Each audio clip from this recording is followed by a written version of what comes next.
In my last two videos, I showed you that the names of the English verb tenses, past, present, and future, are completely useless because they can be used with any time period. So, to make everything easy, I have changed the names of all the verb tenses to either red or blue. Red meaning the action of the verb stops, and blue meaning the action of the verb does not stop. Today, I'm going to talk about verbs with ing. But first, we have to stop calling it present participle because it has no present meaning at all. This name is just one of the many trees in the forest where most students of English get lost. I will simplify the ing form and give it the color green, the color of growing plants. In other words, green means we want to magnify an action, to make it grow bigger, to emphasize it. Now I want to stop for a moment to explain where ing came from. In Old English, there used to be two different endings. ung for nouns, as in modern German, and end for adjectives, as in Latin ent. Is this important? Well, yes, because it shows us that modern English has combined nouns and adjectives into one ing spelling, which explains why there's so much confusion about what to call it: a participle, the adjective, or a gerund, the noun. But today, we only have one spelling for both forms, ing.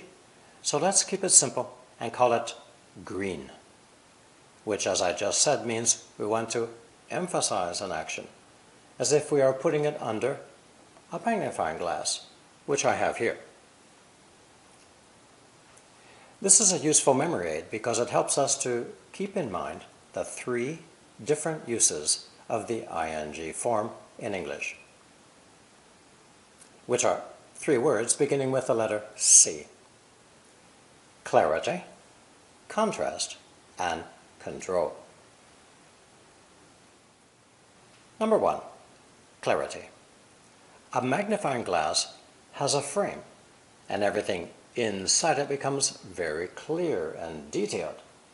For example, an air conditioner is only one machine, but air conditioning is a complete system with perhaps many machines. In other words, ing acts like a frame to make an action stand out clearly. Here's another example. To build is an action, but a building is the result of that action. It has grown into a structure with rooms, windows, and doors. So, building can be a noun: I live in that building. Or, like a verb, it can also have an object. Building a house is very expensive. Number two, contrast. While anything inside the frame of our magnifying glass becomes very clear, everything outside the frame becomes much less clear. So when we magnify a verb by using its green ing form, we instantly see a difference. For example, if you are having a conversation and someone asks you, "Where do you work?" you can answer, 1. I work at a bank. Or 2. I'm working at a bank. These two answers are very different. I work is blue and tells us you have a normal, everyday job like most people. But if you answer, I'm working at a bank, the green ing working stresses the idea of contrast, that this is not usual, that this is a new job, or you plan to leave this job soon. By replying to my "Where do you work?" question with "I am working" instead of the expected answer, I work, you have given me more information about your job than I asked for. Here are two more examples that show this same contrast. Number 3, our neighbor is very friendly. Number 4, our neighbor is being very friendly. Example 3 means our neighbor is a very nice person, but example 4 gives us a very different picture, that our neighbor is not acting normally. We have the feeling that our neighbor has some reason for their friendliness, possibly because they want something from us. So we become suspicious. Control. Control and contrast are closely related. In example number 4, the green ing form gives us the feeling that this neighbor is consciously controlling his or her friendliness. They are friendly on purpose. And when they have achieved their purpose, they will no longer be so nice. Let's look at two more examples. Number 5, what do you think? And number 6, what are you thinking? Sentence number 5 is the blue form do. So it means we are asking for your opinion. Your opinion doesn't stop. It is outside your control. In number 6, what are you thinking, however, we are asking about your thoughts, which you can start and stop at any moment you choose. You cannot change your opinion of something immediately. Your opinion is not something you decide to have or decide not to have. It changes slowly as you gain more life experience.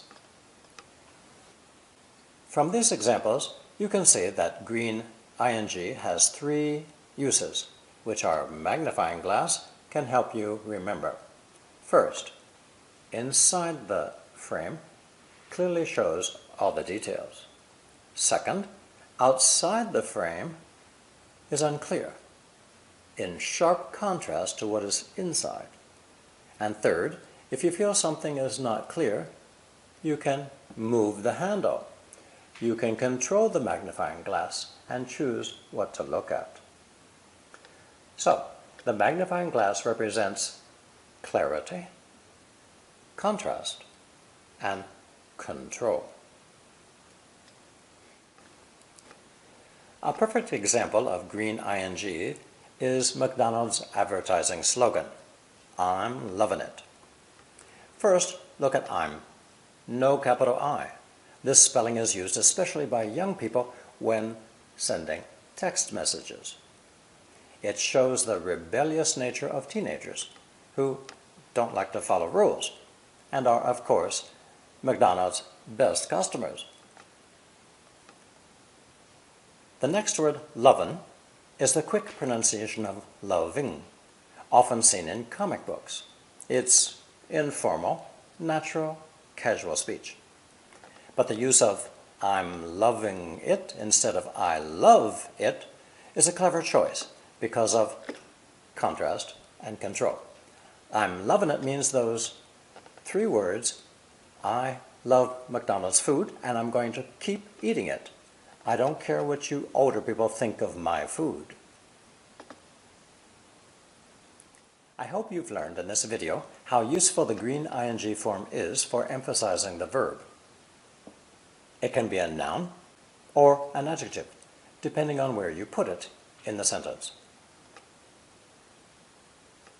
Forget the grammar book names, just call it the green form. And remember, it's 3 uses: clarity, contrast, and control. Thank you for watching, and subscribe if you find these videos helpful.